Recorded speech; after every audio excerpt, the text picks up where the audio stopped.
PFI का plan Modi decode.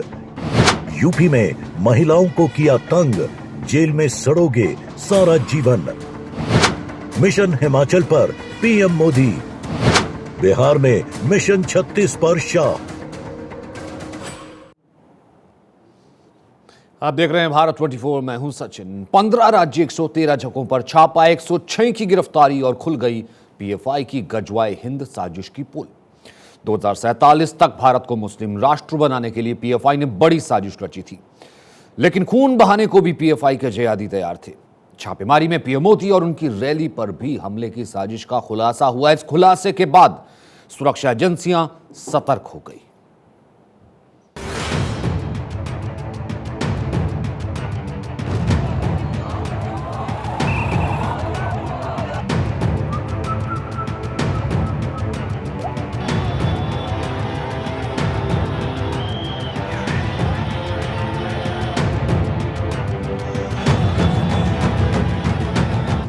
राज्यों में पीएफआई के ठिकानों पर एनआईए की छापेमारी में जो खुलासे हुए हैं, उसे देखकर सुरक्षा एजेंसियां दंग रह गई हैं। पीएफआई की साजिश का खुलासा होने के बाद केंद्र सरकार तक चौंक गई है।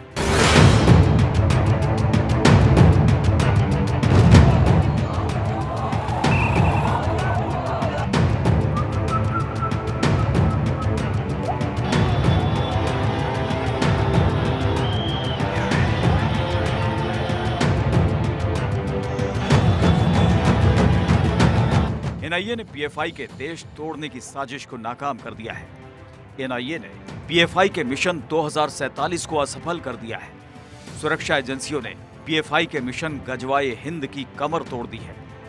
2047 में भारत की आजादी के 100 साल पूरे हो रहे हैं और आजादी के 100 साल पूरे होने पर पीएफआई ने भारत से खूनी बदला लेने की साजिश रची थी। भारत को मुस्लिम राष्ट्र बनाने के एजेंडे पर जिहादी काम कर रहे थे। इसके लिए खून बहाने के लिए भी तैयार थे, लेकिन इससे पहले कि पीएफआई के जिहादी खूनी खेल को अंजाम देते, एनआईए का हंटर चल गया।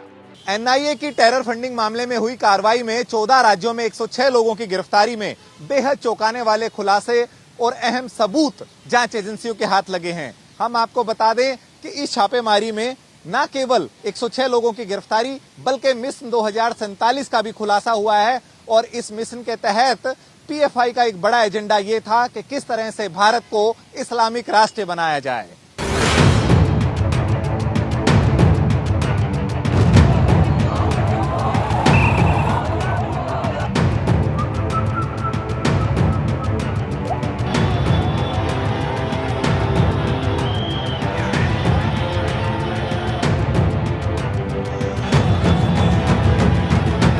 एनआईए की छापेमारी में पीएफआई के ठिकाने से कई अहम दस्तावेज मिले हैं। जिहादी और कट्टरवादियों के सहारे पीएफआई भारत को गजवाए हिंद बनाने के मिशन पर काम कर रहा था।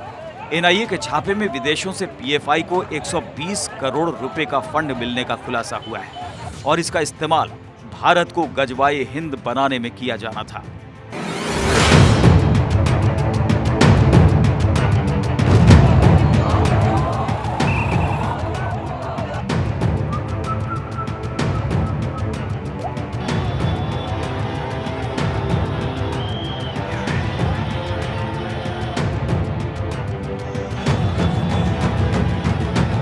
से कुछ पैसे का इस्तेमाल पीएफआई ने भारत के अलग अलग राज्यों में अपना ऑफिस खोलने में किया है।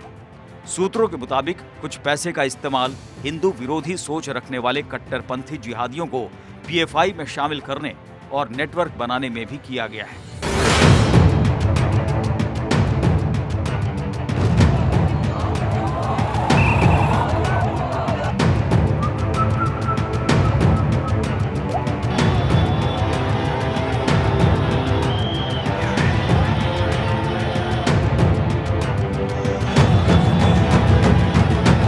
सुरक्षा एजेंसियों ने पीएफआई के मिशन 2047 को डिकोड कर लिया है।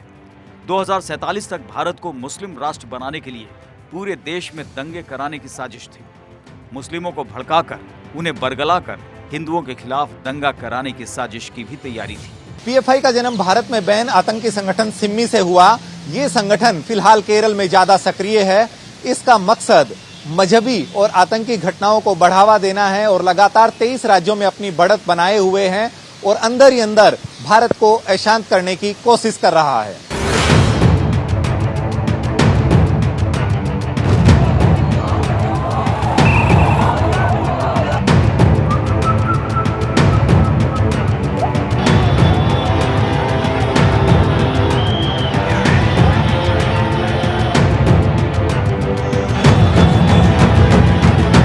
भारत को 2047 तक मुस्लिम राष्ट्र बनाने के लिए पीएफआई ने देश में सबसे बड़े खूनी खेल की साजिश रची थी।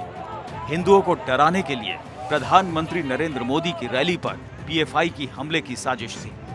12 जुलाई को पीएम मोदी बिहार दौरे पर थे, लेकिन वो इस बात से अनजान थे कि पटना में उनके ऊपर पीएफआई के जिहादियों की नजर है।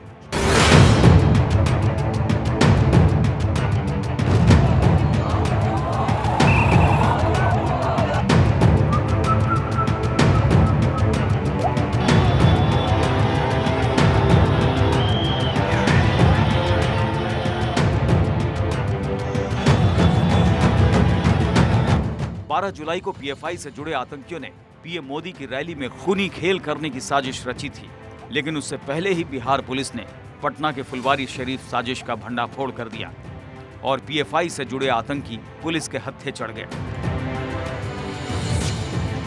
इससे पहले 2013 में इंडियन मुजाहिदीन के आतंकियों ने पटना में गांधी मैदान में पीएम मोदी की रैली पर आतंकी हमला किया था, जिसमें कई लोग घायल हो गए थे।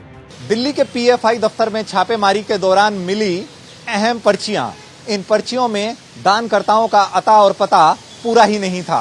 जिन पर्चियों में नाम और पता पूरा था, वो लोग दान देने से ही मुकर गए कि उन्होंने पीएफआई को कोई डोनेशन दिया ही नहीं। बेहद चौंकाने वाली बात यह है, जिन लोगों के नाम दान सूची में लिखे गए हैं, उनमें ज्यादातर लोग दिहाड़ी मजदूरी और रिक्शा चलाने वाले हैं।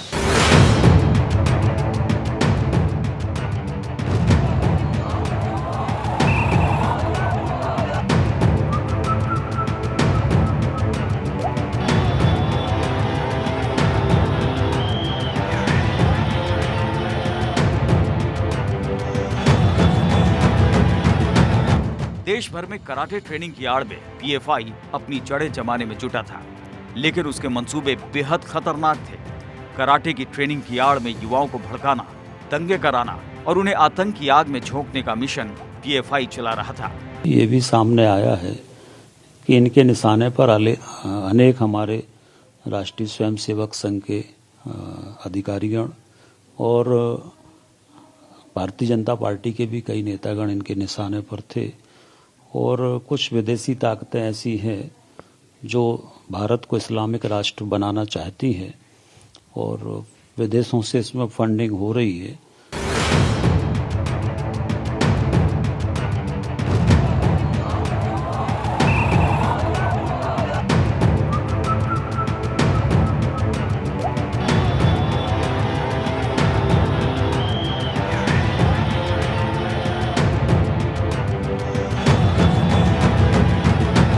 फुलवारी शरीफ में पीएफआई के टेरर मॉड्यूल के खुलासे के बाद से ही सुरक्षा एजेंसियां चौकन्नी थी और अब 15 राज्यों में पीएफआई के 96 अड्डों पर छापेमारी और 106 सदस्यों की गिरफ्तारी के बाद पीएफआई बौखला गया है और महाराष्ट्र के पुणे में एक बार फिर देश विरोधी नारे लगाए गए हैं। देश विरोधी नारेबाजी करने पर पुलिस ने एक आरोपी को हिरासत में लिया है, जबकि 70 के खिलाफ केस दर्ज कर जांच शुरू कर दी गई है।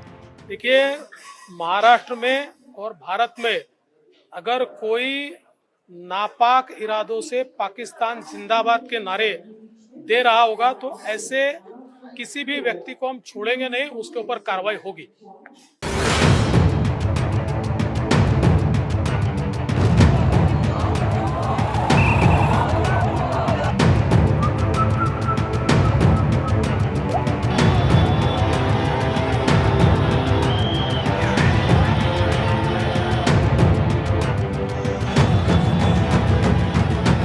पीएफआई का नाम पहले भी कई आतंकी हमले और दंगे से जुड़ चुका है और अब मिशन 2047 का खुलासा होने के बाद पूरे देश में पीएफआई पर बैन लगाने की मांग तेज हो गई है। असम के सीएम हेमंत बिस्वा शर्मा ने तो जिहाद के जड़ पीएफआई पर बैन लगाने की मांग की है। Assam government is consistently requesting central government to ban PFI. However, as PFI is a national organization and national entity, Probably the request of Assam government may not be enough, but definitely Assam government has sent its input long back. And after Gorukuti violence, we are convinced that PFI need to be banned.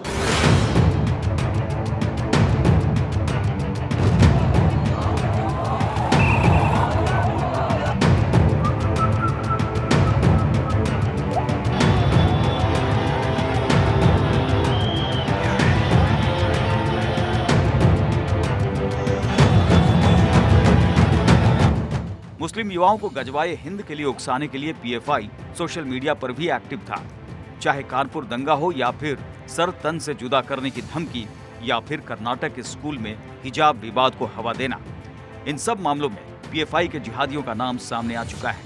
और अब NIA के हाथ जो सबूत लगे हैं उससे साफ है कि पीएफआई देश विरोधी गतिविधियों में खुलेआम शामिल है। Bureau report, Bharat 24।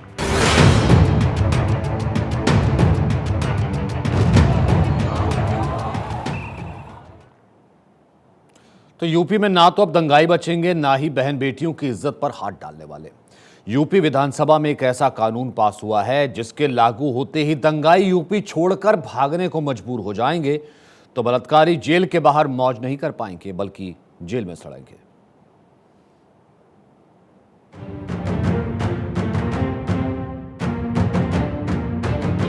यूपी को क्राइम मुक्त बनाने के लिए सीएम योगी एक्शन में है। माफिया और अपराधियों पर सीएम योगी का बुलडोजर दनादन दौड़ रहा है। लेकिन अब यूपी में दंगाई, बलात्कारी और मनचले प्रशासन के डंडे से बच नहीं पाएंगे। अब यूपी में, और वो भी योगी के राज में, अपराधियों की खैर नहीं।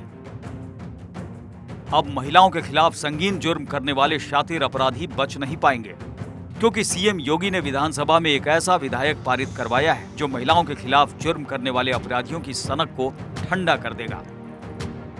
विधानसभा में शुक्रवार को सीआरपीसी यानी दंड प्रक्रिया संहिता उत्तर प्रदेश संशोधन विधेयक 2022 पारित कर दिया गया, जिसके तहत अब बलात्कारियों को अग्रिम जमानत नहीं मिल पाएगी। यानी अब बलात्कारी जेल से बाहर मौज नहीं काटेंगे, क्योंकि नए विधेयक के मुताबिक अब अपराधियों को जमानत नहीं मिलेगी।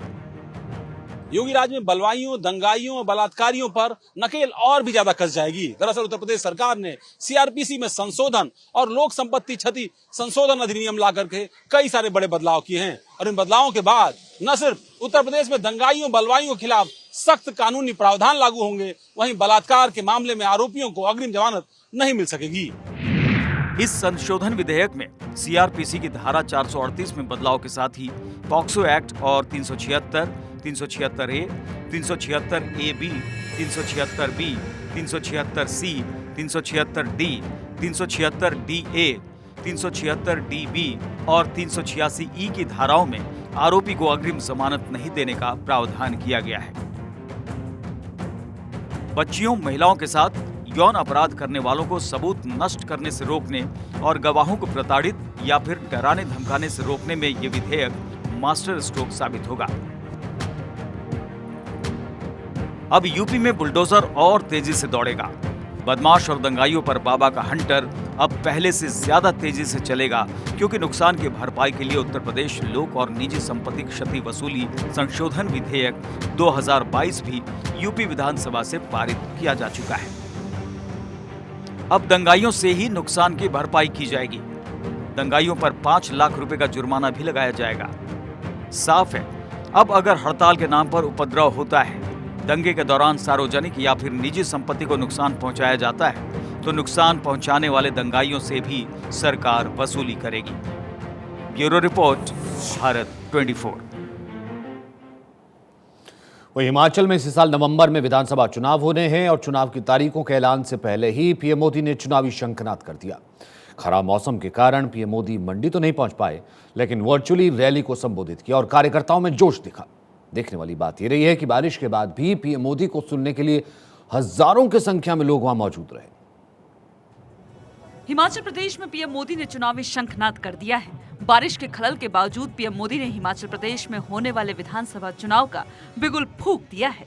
हिमाचल प्रदेश में इस साल दिसंबर में विधानसभा चुनाव होने हैं और पीएम मोदी ने मंडी में युवा विजय संकल्प रैली में खराब मौसम के कारण नहीं पहुंच पाए, लेकिन वर्चुअली रैली को संबोधित कर कार्यकर्ताओं का उत्साह बढ़ाया। भाव से मुझे जब भी हिमाचल आने की बात तय होती है तो मैं हफ्ते पहले से ही बड़े उत्साह में आ जाता हूं कि चलिए हिमाचल जा रहा हूं, मेरे दूसरे घर जा रहा हूं, पुराने साथियों को मिलूंगा, गपशप लगाऊंगा, मौसम का भी थोड़ा फायदा उठाऊंगा।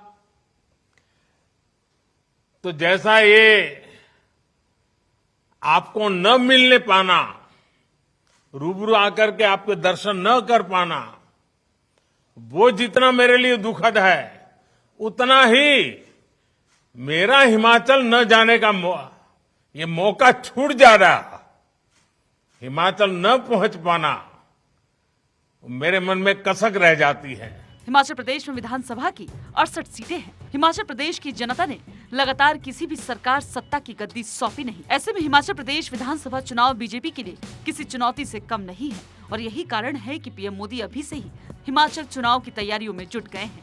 चुनाव की तारीखों के ऐलान से पहले ही पीएम मोदी हिमाचल में चुनावी शंखनाद कर दिया है। रैली के दौरान पीएम मोदी ने बीजेपी कार्यकर्ताओं में खूब जोश भरा तो जयराम ठाकुर की सरकार में किए गए कामों को भी जनता के सामने रखा। हिमाचल की युवा शक्ति ने हमेशा अलग अलग मोर्चों पर देश को गौरवान्वित होने का अवसर दिया है। पहाड़ी गांधी, बाबा कांसीराम समेत हिमाचल के अनेक सेनानियों ने आजादी के आंदोलन में महत्वपूर्ण भूमिका निभाई है। आजादी के तुरंत बाद जम्मू कश्मीर पर हुए हमले से लेकर करगिल युद्ध तक हिमाचल के जांबाजों ने सर्वोच्च बलिदान देकर मां भारती का सिर ऊंचा रखा है। हिमाचल प्रदेश में बीजेपी एक बार फिर से कमल खिलाने की तैयारी में है। 2017 में बीजेपी को 68 में से 44, कांग्रेस को 21, सीपीएम को 1 सीट पर जीत मिली थी। वहीं 2017 के आंकड़े को देखें तो 10 ऐसी सीटें हैं जहां 20 से 1000 वोट के कम अंतर से कांग्रेस और बीजेपी के कई प्रत्याशी चुनाव हार गए थे। Bureau report, Bharat 24। तो लोकसभा चुनाव में अभी 2 साल बाकी हैं, लेकिन बिहार में अभी से ही लोकसभा चुनाव को लेकर सियासी पारा चढ़ गया है और मिशन 36 को लेकर, मिशन 36 को लेकर 2 दिन के सीमांचल दौरे पर पहुंचे अमित शाह। कल पूर्णिया में नीतीश लालू पर गरजे तो आज किशनगंज में उन पर खूब बरसे। किशनगंज में सबसे पहले अमित शाह बूढ़ी काली मंदिर में पहुंचकर पूजा अर्चना उन्होंने की। इसके बाद एसएसबी कैंप का भी उन्होंने दौरा किया। बॉर्डर इलाका होने के कारण अमित शाह ने बीएसपी कैंप में अधिकारियों के साथ बैठक की। बैठक के बाद किशनगंज में अमित शाह ने रैली को भी संबोधित किया।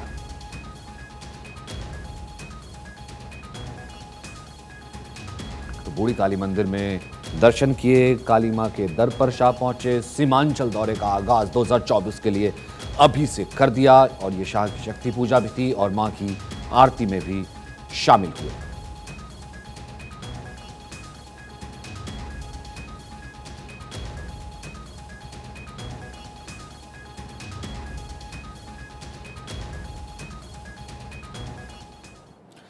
तो सीमांचल बिहार का वो इलाका है जिसकी सीमा नेपाल और बांग्लादेश से लगती है और अंतर्राष्ट्रीय सीमा होने के कारण यह इलाका मुस्लिम बाहुल्य है।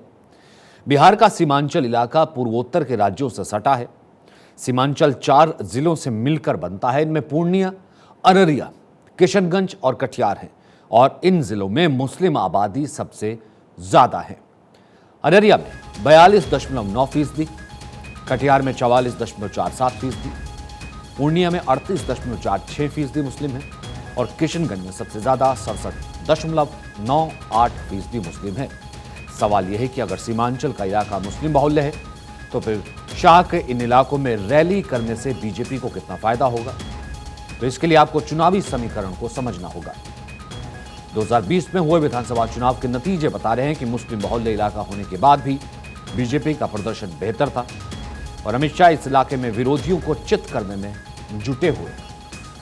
2020 में पूर्णिया के 7 सीटों में से बीजेपी, जेडीयू और एआईएमआईएम को 2-2 सीटों पर जीत मिली थी, जबकि 1 सीट कांग्रेस के खाते में गई थी। किशनगंज 4 सीटों में से 2 पर एआईएमआईएम और 1 सीट पर कांग्रेस आरजेडी को जीत मिली थी। बात अगर कटिहार की करें तो 7 सीटों में से बीजेपी को 3, कांग्रेस को 2, जेडीयू और सीपीआईएमएल को 1-1 सीट मिली थी।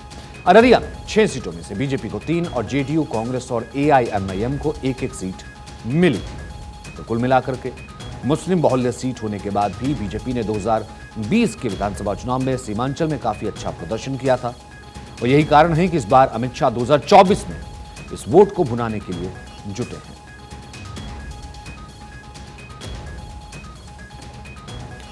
आगे बढ़ते हैं। कनाडा में भारतीय छात्रों पर हमला किया जा सकता है, यह बात खुद भारत सरकार कह रही है। भारत सरकार ने एडवाइजरी जारी करके कनाडा में पढ़ाई कर रहे भारतीय छात्रों को सतर्क रहने के लिए कहा है। भारतीय विदेश मंत्रालय का कहना है कि कनाडा में भारतीय छात्र हेट क्राइम का शिकार हो सकते हैं, इसलिए उन्हें सतर्क रहना चाहिए। भारत सरकार हुई सतर्क, कनाडा के लिए जारी अलर्ट। खालिस्तान की खतरनाक राह, भारत के खिलाफ जनमत संग्रह। कनाडा में नस्ली हिंसा और भारत विरोधी गतिविधियों के चलते भारत सरकार अलर्ट हो गई है। भारत सरकार ने कनाडा में रह रहे भारतीय नागरिकों और छात्रों को एडवाइजरी जारी कर सतर्क रहने के लिए कहा है। दरअसल 19 सितंबर को कनाडा में तथाकथित खालिस्तानी जनमत संग्रह किया था। सिख फॉर जस्टिस द्वारा किए गए संग्रह में कनाडा के 1 लाख से ज्यादा सिखों ने हिस्सा लिया था। इसी जनमत संग्रह को लेकर भारत सरकार ने कनाडा के सामने कड़ी प्रतिक्रिया दी है। कनाडा में रह रहे भारतीयों की सुरक्षा के लिए सरकार चिंतित है, इसलिए वहां रह रहे नागरिकों और छात्रों को सचेत और चौकस रहने की सलाह दी गई है। भारतीय विदेश मंत्रालय की तरफ से जारी एडवाइजरी में कहा गया है कि कनाडा में बढ़ते अपराधों को देखते हुए वहां मौजूद भारतीय नागरिकों एवं छात्रों को सचेत रहना चाहिए। साथ ही सलाह दी जाती है कि ओटावा और टोरंटो में मौजूद भारतीय नागरिक और छात्र मदद.gov.in पर पंजीकरण जरूर कराएं। पंजीकरण से भारतीय नागरिकों की मदद आसानी से की जा सकती है। कनाडा में हिंदुओं के खिलाफ जारी हिंसा को लेकर आज ब्रिटेन दूतावास के बाहर विश्व हिंदू परिषद के कार्यकर्ताओं ने भी जबरदस्त प्रोटेस्ट किया।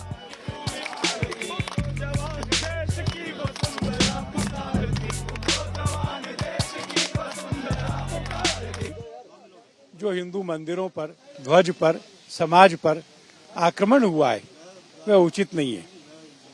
वह एक पक्षीय था, हिंदू ही घायल हुए हैं और इसलिए लोकतंत्रीय सरकार से हम कानून और व्यवस्था के पक्ष में कार्रवाई की अपेक्षा करते हैं। कनाडा के सामने आपत्ति दर्ज कराते हुए भारत सरकार ने कहा कि कनाडा सरकार ने कहा था कि वे उसके देश में हो रहे तथाकथित जनमत संग्रह को मान्यता नहीं देते, लेकिन यह बेहद आपत्तिजनक है कि कनाडा में कट्टरपंथी और चरमपंथी तत्वों को यह गतिविधि करने की इजाजत दे दी गई। हाल ही में कनाडा के टोरंटो में स्वामी नारायण मंदिर में भी तोड़फोड़ की गई थी। मंदिर की दीवारों पर खालिस्तान जिंदाबाद और भारत विरोधी नारे भी लिखे गए थे। वहीं संयुक्त राष्ट्र के मंच पर भारत ने पाकिस्तान की जमकर बखिया उधेड़ी है। यूएन में भारत मिशन के प्रथम सचिव मिजिटो विनीटो ने साफ कहा कि जम्मू कश्मीर पर बोलने से पहले पाकिस्तान को सीमा पार आतंकवाद रोकना चाहिए। ये रिपोर्ट देखिए। has done so to obfuscate misdeeds in his own country and to justify actions against India that the world considers unacceptable. संयुक्त राष्ट्र के मंच पर यह भारत की दहाड़ है। यूएन के मंच पर जब भारत मिशन के प्रथम सचिव मिजिटो विनीटो ने बोलना शुरू किया तो वहां बैठे पाकिस्तान के प्रतिनिधि थर-थर कांपने लगे। मिजिटो विनीटो बोलते जा रहे थे और पाकिस्तान के आरोपों की धज्जियां उड़ती जा रही थी। दरअसल पाकिस्तान के पीएम शहबाज शरीफ ने यूएन जनरल असेंबली में कश्मीर का मुद्दा उठाया था। इसी मुद्दे पर भारत मिशन के सचिव मिजिटो विनीटो ने पाकिस्तान की बखिया उधेड़ कर रख दी। Mr. President, it is regrettable that the Prime Minister of Pakistan has chosen the platform of this august assembly to make false accusations against India. He has done so to obfuscate misdeeds in his own country and to justify actions against India that the world considers unacceptable. संयुक्त राष्ट्र की सभा में मिजिटो विनीटो ने पाकिस्तान के प्रधानमंत्री शहबाज शरीफ द्वारा भारत पर लगाए गए तमाम आरोपों को बड़ी बेबाकी से झूठा करार दे दिया। यूएन की सभा में मिजिटो विनीटो ने कहा है कि अगर कोई पड़ोसी के साथ शांति का दावा करता है तो वो कभी सीमा पर आतंकवाद को प्रायोजित नहीं करेगा। But it is not just about the neighborhood that we have heard false claims today. It is about human rights, about minority rights, and about basic decencies. When young women in the thousands from the minority community are abducted as an SOP, what can we conclude about the underlying mindset? UN assembly में भारत ने पाकिस्तान में हिंदू, सिख और ईसाई परिवारों की लड़कियों के जबरन अपहरण कर शादी का मुद्दा भी उठाया। साथ ही विनिटो ने जोर देकर कहा कि जम्मू कश्मीर पर दावा करने के बजाय पाकिस्तान को सीमा पार आतंकवाद को रोकना चाहिए। मिजिटो विनिटो ने कहा है कि यह खेदजनक है कि पाकिस्तान के पीएम ने इस सभा में भारत पर झूठे आरोप लगाए। उन्होंने अपने देश में दुष्कर्मों को छिपाने और भारत के खिलाफ कार्रवाई को सही ठहराने के लिए ऐसा किया है।